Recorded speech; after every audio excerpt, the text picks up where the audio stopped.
অতঃপর আমি বুঝলাম পুরো জীবন আমার সাথে শুধু আমিই ছিলাম।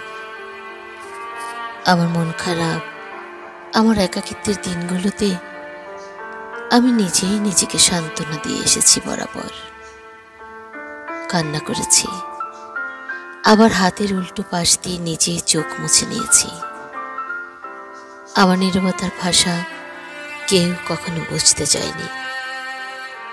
আমি জানি হঠাৎ কোনো একদিন হারিয়ে গেলেও কেউ আমায় খুঁজতে আসবে না। হয়তো তাদের মনে প্রশ্ন উঠবে না, কিছু একটা নেই, ফাঁকা ফাঁকা মনে হবে না। আমি যাদের চিরকাল আপন ভেবে এসেছি তারা পর করে তুলে ঠেলে দিয়েছে বহু আগে। আমার কেউ নেই, কেউ ছিল না কখনো।